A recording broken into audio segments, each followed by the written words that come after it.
اعتکاف وہ عمل ہے جو رسول اللہ صلی اللہ علیہ وسلم نے پابندی سے فرمایا. جب آپ صلی اللہ علیہ وسلم کا آخری وقت تھا، عمر کا آخری حصہ تھا، تو اس میں آپ صلی اللہ علیہ وسلم پابندی سے اعتکاف فرمایا کرتے تھے. دنیا کی ہر قوم میں اعتکاف کی عبادت رہی ہے. جو بت پرست لوگ ہوتے تھے وہ فَنَوَلُّ لَهَا عَاكِفِينَ، قرآن کہتا ہے کہ وہ بھی بتوں کے سامنے جو ہے وہ ادب سے اور اس خاص قسم کی حیت بنا کے بیٹھ جایا کرتے تھے. تو جب اسلام دنیا میں آیا تو اسلام نے ہمیں بتایا کہ ہم نے اگر عبادت کے لیے اپنے آپ کو باؤنڈ کرنا ہے تو ہم صرف اللہ کے لیے کر سکتے ہیں اپنے آپ کو باؤنڈ، اور وہ بھی مسجد کے اندر. تو نبی صلی اللہ علیہ وسلم نے مسجد میں اعتکاف فرمایا. اس وقت سے لے کے آج تک امت آپ صلی اللہ علیہ وسلم کے اس عمل کو فالو کر رہی ہے. اس کی فضیلت کیا ہے؟ رسول اللہ صلی اللہ علیہ وسلم نے فرمایا ایک دن کا اعتکاف، بشرطے کے اخلاص کے ساتھ ہو، ایک دن کا اعتکاف آپ نے فرمایا انسان کو جہنم کی آگ سے ایسے دور کر دیتا ہے جیسے زمین اور آسمان کا جیسے فاصلہ ہے. تو اس عبادت کا بنیادی مقصد یہ ہے کہ انسان پورے سال دنیا کے کاموں میں مشغول رہتا ہے، وہ سال میں کچھ دن اللہ کے لیے نکالے. جیسے کوئی شخص ہجرت کرتا ہے اللہ کے لیے، اپنے گھر بار کو چھوڑتا ہے، تو معتکف بھی ایک نوعیت کی ہجرت کرتا ہے. وہ اپنے بیوی بچوں کو، اپنے اہل و عیال کو، اپنے رشتہ داروں کو چھوڑ چھاڑ کے اللہ کی گھر میں اور مسجد میں آ کے وہ پڑ جاتا ہے. تو اللہ کو یہ عمل بہت محبوب لگتا ہے کہ اتنی مصروفیتوں میں جب لوگ دنیا کی گہما گہمیوں میں مبتلا ہیں، کوئی شخص میری خاطر سب کچھ چھوڑ چھاڑ کے میرے گھر میں آ کے پڑ جاتا ہے کہ اللہ جب تک تو مجھے معاف نہیں کرے گا، جب تک تو مجھے سیدھے راستے پہ چلنے کی توفیق نہیں عطا فرمائے گا، گویا میں تیرا در چھوڑوں گا نہیں. تو اللہ کو یہ عمل بہت محبوب ہے، اور پچھلی امتوں میں بھی کسی نہ کسی درجے میں یہ عمل مختلف شکلوں میں مشروع رہا ہے. آپ صلی اللہ علیہ وسلم نے اس کی فضیلت بھی بیان کی، اور فقہائے کرام نے قرآن و سنت ہی سے اعتکاف کے مسائل بھی نکالے. تو اعتکاف کی سب سے بڑی فضیلت کیا ہے؟ ایک تو وہ فضیلت کہ جو حدیث میں بیان کی کہ مشرق اور مغرب میں جو فاصلہ اور آسمان اور زمین میں جو فاصلہ ہے، اتنا اللہ تعالیٰ جہنم کی آگ سے انسان کو دور کر دیتے ہیں. دوسری فضیلت اعتکاف کی کہ اس میں ہم آپ صلی اللہ علیہ وسلم کی ایک سنت کو فالو کر رہے ہوتے ہیں. جو کام نبی نے کیا ہم وہ کر رہے ہوتے ہیں. اور قرآن کہتا ہے لَقَدْ كَانَ لَكُمْ فِي رَسُولِ اللَّهِ أُسْوَةٌ حَسَنَةٌ، تمہارے لیے محمد صلی اللہ علیہ وسلم کے عمل میں اسوہ حسنہ، ایک اچھا نمونہ ہے. جیسے انہوں نے زندگی گزاری تم بھی ایسا کرو. تو نبی صلی اللہ علیہ وسلم کی سنت اس سے زندہ ہوتی ہے. دوسری فضیلت، تیسرا فائدہ اعتکاف میں کیا ہوتا ہے کہ آپ 10 دن جب مسجد کے ماحول میں گزارتے ہیں، مسجد کی ایک روحانیت ہوتی ہے، مسجد گناہوں سے پاک جگہ ہے، تو اس کچھ بھی نہ کریں، اس روحانیت کے اثرات آپ کے دل کے اندر جذب ہوتے ہیں، لاشعوری طور پر آپ کا دل اندر سے تبدیل ہوتا ہے. یہ اعتکاف کا تیسرا فائدہ. چوتھا فائدہ، آپ کو 10 دنوں تک باجماعت نماز پڑھنے کی توفیق ملتی ہے، آپ کو مسجد میں عبادت کی توفیق ملتی ہے، فارغ علماء کے بیانات سننے کی آپ کو توفیق ملتی ہے. یہ ایک بہت بڑا فائدہ ہے اعتکاف کا. اور سب سے بڑا فائدہ کیا، جو حدیث میں بھی منقول ہے، اور آپ صلی اللہ علیہ وسلم نے اعتکاف کی مشروعیت کی ایک وجہ یہ بھی بیان کی ہے کہ اس سے انسان کو لیلۃ القدر نصیب ہوتی ہے. آپ صلی اللہ علیہ وسلم لیلۃ القدر کی رات کی تلاش میں بھی اعتکاف فرمایا کرتے تھے. 10 دنوں کے لیے مسجد میں آ کے بیٹھ جایا کرتے تھے. تو معتکف کو یقینی طور پر لیلۃ القدر کی رات ملتی ہے. بالفرض اگر وہ سوتے ہوئے میں بھی لیلۃ القدر کی رات گزر جائے اور اس سے عبادت نہ ہو سکے، تو کم از کم اعتکاف والی عبادت تو اس کو لیلۃ القدر میں ملے گی. وہ قیامت کے دن یہ تو کہہ سکتا ہے اے اللہ لیلۃ القدر کی رات میں نے کوئی عبادت نہیں کی، لیکن اعتکاف والی عبادت مجھ سے ہوئی ہے، اس لیے کہ میں مسجد کے اندر موجود تھا. تو اعتکاف والے حضرات کو چاہیے کہ اعتکاف میں اگر آپ کچھ نہیں بھی کرتے، صرف فرض نماز پر اکتفا کرتے ہیں، تو آپ کو اعتکاف کا پھر بھی ثواب ملے گا.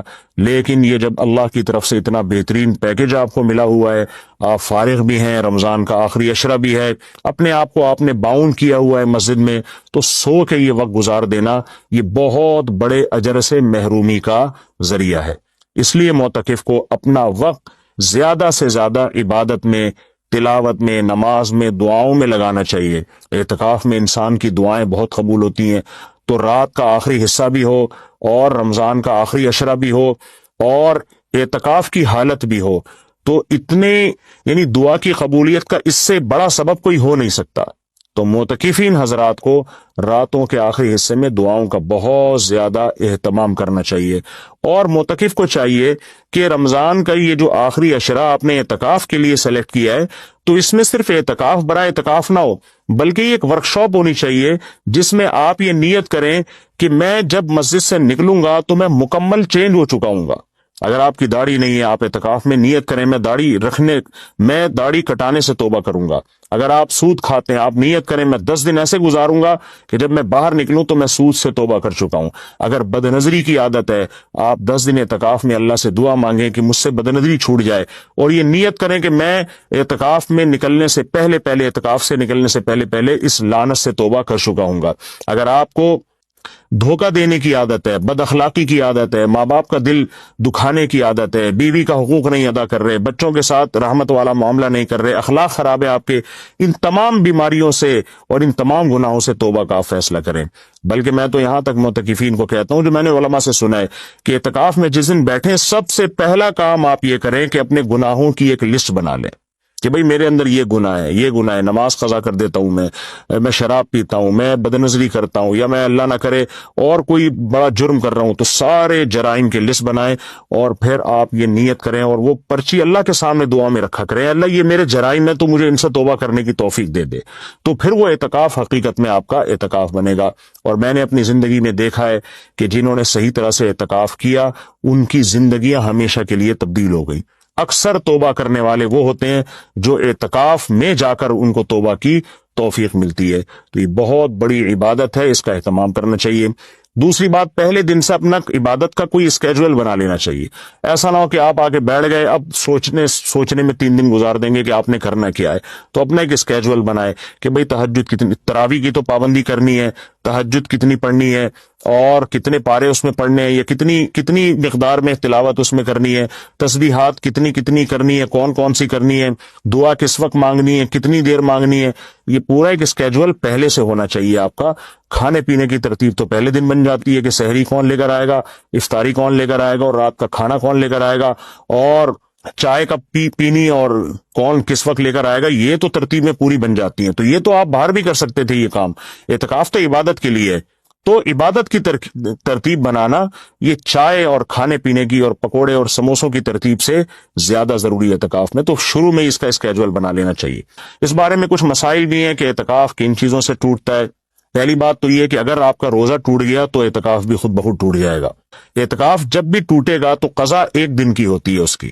جیسے کسی کا اعتکاف ٹوٹ گیا تو وہ اگلے ہی دن مغرب سے پہلے قضا کی نیت کر لے، اور یہ نیت کرے کہ میں جو آج اعتکاف ٹوٹا ہے اس کی میں قضا کر رہا ہوں، کیونکہ وہ سنت اعتکاف تو اب اس کا ختم ہو جائے گا، وہ ایک قضا اعتکاف کرے اور پھر آگے نفلی اعتکاف کی نیت سے مزید دن اگر باقی ہیں تو مسجد میں بیٹھ جائے، تو وہ 24 گھنٹے روزے کے ساتھ قضا اعتکاف کی نیت کر لے گا، یعنی 24 گھنٹے اعتکاف ہوگا اور روزے کے ساتھ، روزہ جو صبح صادق سے غروب آفتاب تک ہوتا ہے۔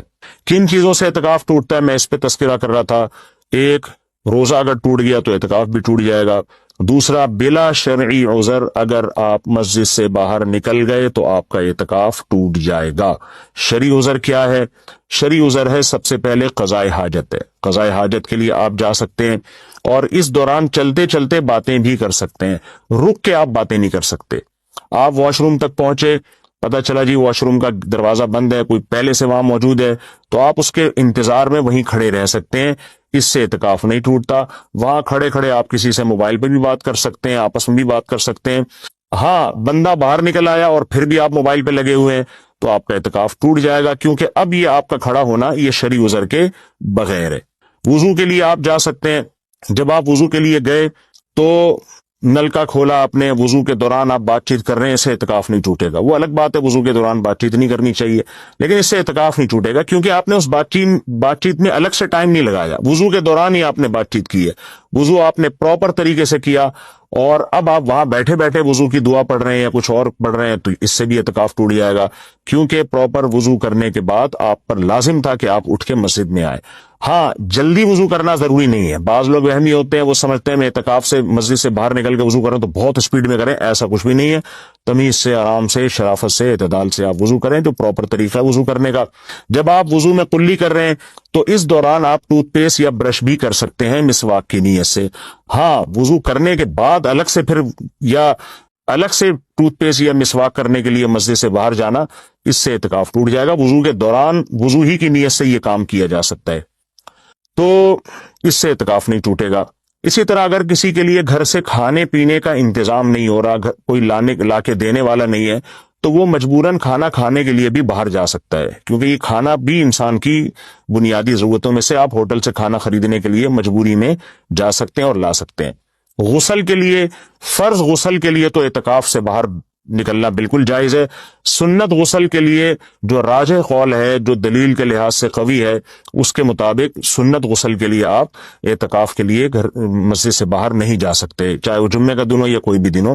راجح قول بہرحال جمہور کا قول یہی ہے، اگرچہ کچھ علماء دوسرے قول کے بھی قائل ہیں، لیکن جو راجح قول ہے، جو جمہور کا قول ہے، جس پہ فتویٰ اب تک دیا جاتا رہا ہے، وہ یہی ہے کہ آپ غسل نہیں کر سکتے۔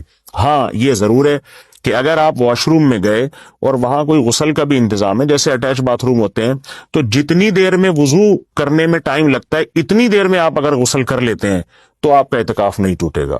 اور ظاہر ہے یہ جب ہی ہوگا جب بغیر صابن کے آپ غسل کریں۔ اب جلدی جلدی کپڑے اتار کے بس پانی بہائیں، جتنی دیر میں وضو کرتے ہیں اتنی دیر میں، تو وضو ہی کی نیت سے آپ غسل بھی کر لیں تو پھر اعتکاف نہیں ٹوٹے گا، لیکن اگر آپ نے ٹائم لگا لیا تو ٹوٹ جائے گا۔ گرمیوں میں بہت بڑی پرابلم ہو جاتی ہے، پسینے کی بدبو لوگوں میں آ رہی ہوتی ہے، تو ایسے موقع پر اگر کوئی مسجد میں ایسا انتظام کر لیا جائے کہ مسجد ہی میں کوئی ایسا ٹب ہو جہاں بیٹھ کے کوئی نہا لے اور مسجد گندی نہ ہو، تو اس کی بھی گنجائش ہے۔ یا صرف سر دھو لے، اور سر تو دھویا جا سکتا ہے، آپ مسجد سے سر تھوڑا سا باہر کریں اور پھر کوئی شخص پانی ڈال کے یا خود ہی آپ پانی ڈال کے اپنے سر کو دھو لیں صابن سے، تو یہ بھی جائز ہے۔ پاؤں آپ کے مسجد کے اندر رہنے چاہیے۔ پاؤں اگر مسجد سے باہر نکل گئے تو اعتکاف ٹوٹے گا، پاؤں اگر مسجد کے اندر ہیں تو اعتکاف نہیں ٹوٹتا۔ یہ بھی اعتکاف کے کچھ بیسک مسائل تھے۔ اعتکاف کے دوران آپ کسی کے جنازے میں جانے کے لیے مسجد سے باہر جائیں گے، اعتکاف ٹوٹ جائے گا۔ کسی کی عیادت کے لیے مسجد سے باہر نکلیں گے، اعتکاف ٹوٹ جائے گا۔ لوگ کر رہے ہوتے ہیں یہ کام، جی وہ اللہ معاف فرمائے نانی کا انتقال ہو گیا، چاچا کا انتقال ہو گیا، تو ہم جا رہے ہیں، تو بھائی نہیں جا سکتے آپ۔ جس کا بھی انتقال ہو گیا اس کے لیے یہیں بیٹھ کے آپ دعائیں مغفرت کریں، اور ان کا جنازہ اگر وہیں آ جاتا ہے تو مسجد کے اندر بعض جگہوں پہ صفیں بنتی ہیں، جنازہ باہر رکھا جاتا ہے تو ٹھیک ہے، مسجد سے باہر آپ نہیں جا سکتے۔ اسی طرح ایک اور بھی گنجائش ہے کہ اگر کسی کو اعتکاف کے دوران پہلے سے پتا ہے کہ مجھے کسی ضروری کام سے جانا پڑے گا، تو وہ مستثنا بھی کر سکتا ہے۔ یعنی اعتکاف میں بیٹھنے سے پہلے وہ یہ نیت کر لے کہ فلاں دن اتنے ٹائم تک کا جو وقت ہے میں اعتکاف سے خارج کر رہا ہوں، تو وہ فلاں دن جب آئے گا تو وہ مخصوص ٹائم اس کا اعتکاف میں داخل ہی نہیں ہوگا، تو اس دوران وہ مسجد سے باہر جا سکے گا، اس کا اعتکاف نہیں ٹوٹے گا۔ یا وہ یہ کہہ لے کہ جیسے کسی نے پیپر دینا ہے تو یہ نیت کرے کہ بھائی میں اعتکاف میں تو بیٹھ رہا ہوں، لیکن میرا ایم اے اسلامیات کا یا میرا اکنامکس کا پیپر ہے، تو میں جب پیپر کا ٹائم ہوگا تو میں جاؤں گا پیپر دینے کے لیے، اور پیپر دے کے فوراً واپس آ جاؤں گا۔ تو پہلے سے جو نیت کر لے گا تو اس میں وہ ٹائم اعتکاف میں داخل ہی نہیں ہوگا، اور اس عمل کی وجہ سے اس کا اعتکاف ٹوٹے گا نہیں۔ البتہ سنت بہرحال یہی ہے کہ پراپر 10 دن تک مسلسل اعتکاف کیا جائے۔ تو یہ کچھ موٹے موٹے مسائل تھے اعتکاف کے۔ اور رمضان میں روزے کی حالت میں سرما لگانے سے، کان میں آنکھ میں دوا ڈالنے سے روزہ بھی نہیں ٹوٹتا، اعتکاف بھی نہیں ٹوٹتا۔ خوشبو لگانے سے نہ روزہ ٹوٹتا ہے نہ اعتکاف ٹوٹتا ہے۔ باتیں کرنے سے بھی نہ روزہ ٹوٹتا ہے نہ اعتکاف ٹوٹتا ہے، لیکن اعتکاف میں زیادہ باتیں نہیں کرنی چاہیے، عمل کو زیادہ فوکس کرنا چاہیے۔ اور اگر کوئی گپ شپ لگاتا بھی اعتکاف میں تو اس سے کچھ نہیں ہوتا، لیکن اعتدال سے مسجد کے آداب کا خیال کرتے ہوئے۔ تو اعتدال سے اگر کوئی مسجد میں رہے اور مسجد کے آداب کا خیال کر کے بات چیت بھی اعتکاف کے دوران کرتا ہے تو یہ ناجائز عمل نہیں ہے۔ ایک بات، جو آخری بات، اعتکاف میں موبائل کا استعمال کم کریں اور اس کو مثبت ایکٹیویٹیز کے لیے محدود کر دیں۔ فون پہ باتیں کرتے رہنا، ویڈیوز دیکھتے رہنا فیس بک کی، یہ تو سارا ٹائم آپ کا فیس بک برباد کر دے گا۔ کوئی کام کی علمی بحث دیکھنی ہو تو ایک الگ بات ہے، لیکن ویڈیو گیم اور ان چیزوں میں اعتکاف کو برباد کرنا یہ بہت بڑی محرومی کی بات ہے۔ اللہ تعالیٰ سے دعا ہے کہ اس رمضان کے اس عشرے کو اللہ ہم سب کے لیے رحمت بنائے، اور اعتکاف میں خاص طور پر اس وبا کے بارے میں، اس وبا کے لیے سب مل کے دعا کریں۔ معتکفین حضرات سے خاص طور پہ گزارش ہے، کیونکہ ان کی دعاؤں کی قبولیت کا امکان زیادہ ہے۔ یہ جو کرونا کی وبا انڈیا میں پھیلی ہوئی ہے، پوری دنیا کو اپنے لپیٹ میں لیا ہوا ہے، لاکھوں لوگ لقمہ اجل بن گئے، پتہ نہیں کتنوں کی موت اور مقدر ہے۔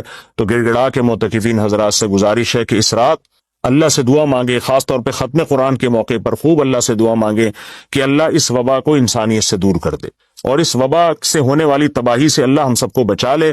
ہم کمزور ہیں، اور ہمارے ایمان بھی کمزور، ہمارے جسم بھی کمزور، تو ہم صبر والی زندگی نہیں مانگتے کہ آزمائشیں آئے اور صبر کریں، بلکہ ہم اللہ سے شکر والی زندگی مانگتے ہیں۔ اللہ تو ہمیں نعمتیں دے اور شکر کی توفیق دے۔ ہاں اگر کوئی مصیبت مقدر میں ہے ہی تو اللہ ہمیں صبر کی توفیق دے، لیکن اللہ ہم سے مصیبتوں کو دور کر لے۔ تو اس وبا کے لیے خاص طور پر دعا مانگنی چاہیے سب کو مل کے کہ انڈیا میں جو حالات ہیں، اللہ ان حالات سے انڈیا کے مسلمانوں کو اور وہاں کے دوسرے انسانوں کو، جو بھی لوگ وہاں بستے ہیں، سب لوگوں کو اللہ محفوظ رکھے، اور پوری دنیا کو اس وبا سے اللہ تعالیٰ بچائے۔ شاید اللہ معتکفین کی دعا کی برکت سے اس آئے ہوئے عذاب کو انسانیت سے ٹال دے۔ اللہ تعالیٰ ہم سب کو سمجھنے کی، عمل کرنے کی توفیق عطا فرمائے۔